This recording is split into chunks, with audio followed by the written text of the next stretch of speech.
안녕하세요 여러분, 오랜만에 인사드리는 마코인입니다. 반갑습니다. 며칠 전 FOMC도 끝났겠다. 우리들의 방향성을 한번 알아보자고요.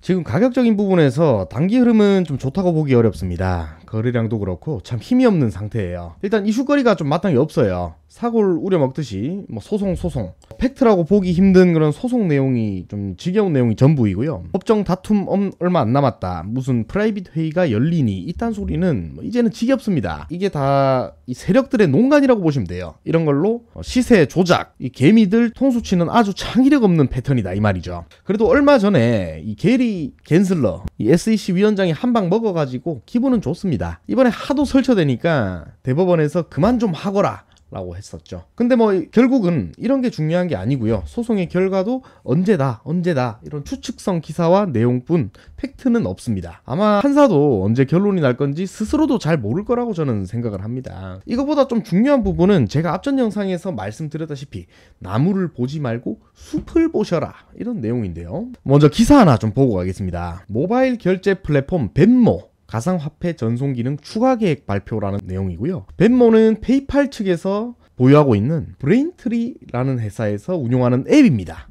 우리나라로 치면 카카오페이라고 보시면 됩니다. 중요한 거는 이 벤모가 가상화폐 전송 기능 추가를 한다는 계획을 발표를 했다는 거예요. 이거는 사실 엄청난 겁니다. 카카오톡으로 비트코인을 전송한다는 것과 같은 이치이기 때문에 상당히 중요해요. 밑에 보시면은 원래는 이제 이렇게 매매와 보관이 있었거든요. 코인 개수도 비트, 그리고 이더, 라이트코인, 비트코인 캐시 이렇게 이제 네 가지밖에 안 됐어요. 근데 예를 들어서 다른 코인도 추가를 하면서 송금까지 이루어진다라고 하면 어떻게 되겠습니까? 바로 돈 냄새 나지 않나요? 벤모는 고객 가상화폐 관리 및 이동이 용이하도록 만들기 위해 가상화폐 전송 기능을 도입했다라며 향후 페이팔 계정과 외부 디지털 자산, 지갑 및 거래소로 가상화폐를 이동하고 관리할 수 있게 될 것이다. 이렇게 나와 있죠.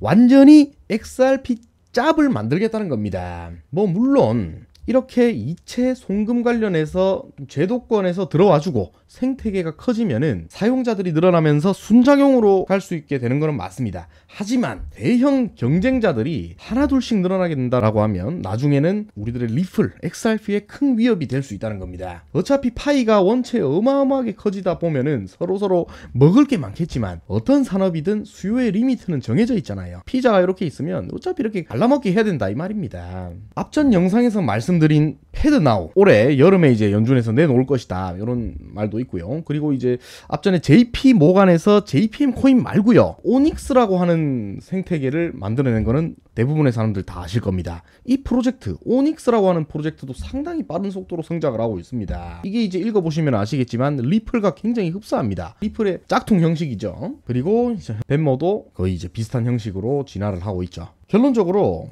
지금에서야 어마어마하게 이렇게 거대한 기업들, 단체들이 저그들이 이제 선점하겠다고 이 바닥으로 통 큰 투자를 하고 있는 겁니다.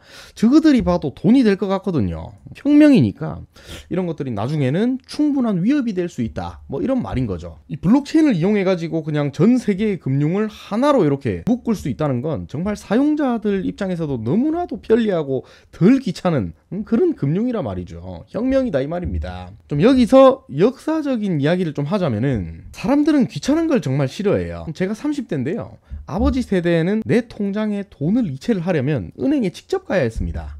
막말로 ATM기가 나온 것도 50년이 안 됐다는 거예요. 제가 알기로는 옛날 산업은행, 그러니까 지금의 그 우리은행에서 IBM 시스템을 가지고 와가지고 코딩해가지고 그렇게 부산에서 서울까지 A팀을 통해가지고 송금하기 시작한 게 불과 50년 전이었다. 그것조차 지금 귀찮으니까 지금 어떻게 합니까? 휴대폰으로 손가락 까딱까딱 하면 5분 이내, 3분 이내에 이체가 가능해요. 지금 그런 시대입니다. 원래는 인터넷 뱅킹, 우리 어머니들이 옛날에 보면은 우리 집 전화로 막 송금하고 했거든요. 이런 시대를 지내가지고 지금 휴대폰으로 그냥 이체하는 이런 시대예요. 귀찮은 건 그냥 무조건 버리는 시대입니다. 그런 시대에 지금 이 블록체인 시대에 예를 들어서 상평 통보를 들고 다니면서 1대1로 주고 받으려고 하면은 그건 바로 바보 아닙니까? 우리는 이 엄청난 시대에 현역을 달리고 있는 아주 축복받은 데다 이 말이죠. 제도권에서는 정확하게 인지하고 본격적으로 반경 안으로 들어오고 있어요. 계속해서 들어오고 있다 이 말입니다. 이제는 입만 열면 구라치는 우리 일론 머스크 형님 보십시오.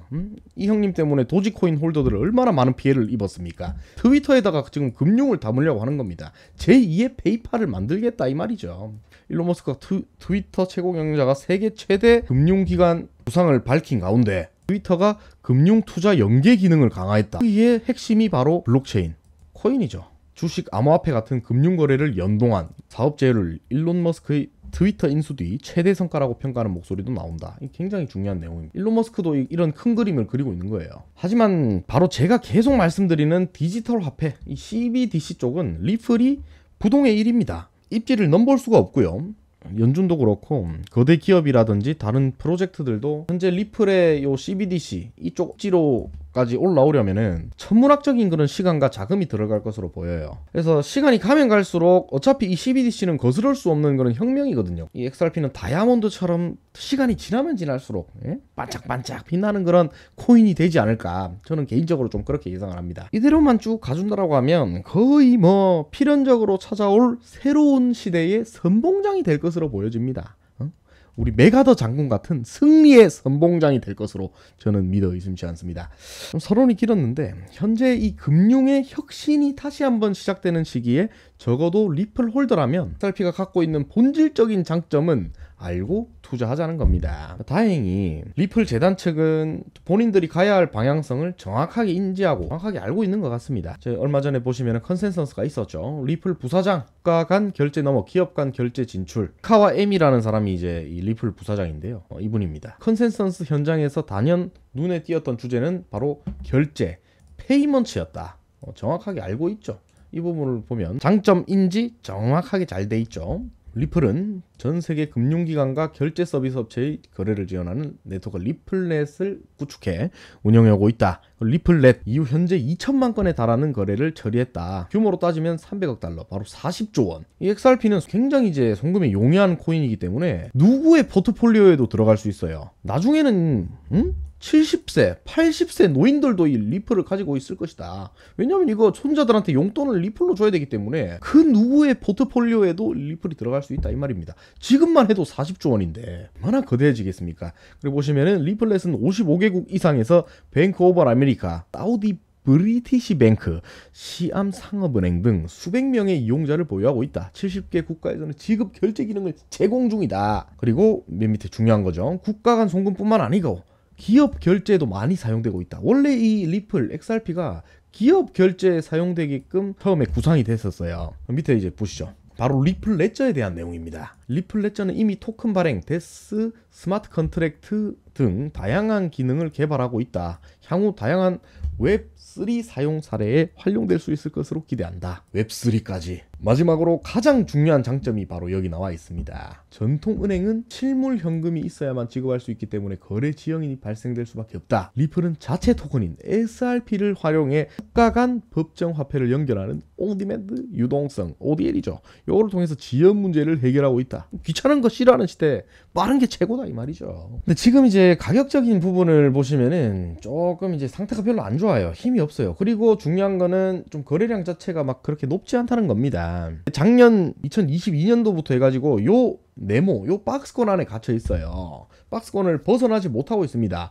아무래도 단기적으로는 소송이 끝나야, 결론이 나야 전원선을 좀 뚫을 것 같아 보이고요. 어쨌든 올해 결론은 날 거니까 지금 시기가 좀 어떻게 보면 저점 매수의 기회가 아닌가, 저는 좀 그렇게 생각을 합니다. 만약에 떨어진다라고 하더라도 여기 이제 강력한 그런 이제 어떤 지지선이 있기 때문에 이 박스권 하단 부분이 상당히 강력해요. 그렇기 때문에 뭐 조금 떨어지면은 분할 매수라는 게 있잖아요. 저희는 한 번에 그 몰빵하면은 당연히 그 저기 멘탈 나가죠. 조금씩 그냥 사서 모은다라는 생각으로 그렇게 하면은 좋지 않을까. 정말 진짜 막 많이 빠진다라고 하면 요 하단 500원 초반에서 400원 후반대까지 충분히 열려 있겠지만 지금 시기에서 이 비트만 막 그렇게 빠지지 않는 이상 여기서 막 이 하단까지 터치를 할 확률은 굉장히 낮다라고 보거든요. 그리고 정확하게 저랑 같은 생각인 곳이 바로 RBC 캐피탈이라는 곳입니다. RBC 캐피탈 여기 아주 분석 잘하는 곳이거든요. 분석 맛집이에요. 분석 맛집 바로 RBC 캐피탈에서 미 개인 투자 심리 지금이 바닥. 지금 저점 매수의 기회다 이 말이죠. 강력한 반발 매수세 출현 전망. 저랑 아주 생각이 아주 비슷해요. 물론 이런 곳에서 좀 언론 플레이를 좀 하는 경우가 있는데 보니까 과거 발언을 보니까 RBC 캐피털 이마들은 조금 이제 허니스티 정직한 그런 이제 발언을 많이 했더라고요. 아무쪼록 뭐 맨날 지겨운 소송 이런 내용 말고요. 오늘은 조금 뭐 이런 이제 오늘도 장기적인 그런 관점에서 좀 바라봤는데요. 기분 좋은 주말입니다. 여러분 너무 돈돈하지 마시고 바깥바람도 좀 마시고 건강부터 좀 먼저 챙기시기 바라겠습니다. 여러분 좀 비가 와서 공기가 참 좋아요. 밖에 행복한 주말 보내시기 바라고요. 다음 영상에서 또 뵙도록 하자고요. 항상 안전 투자하십시오. 여러분 안녕. 구독과 좋아요 부탁드리겠습니다.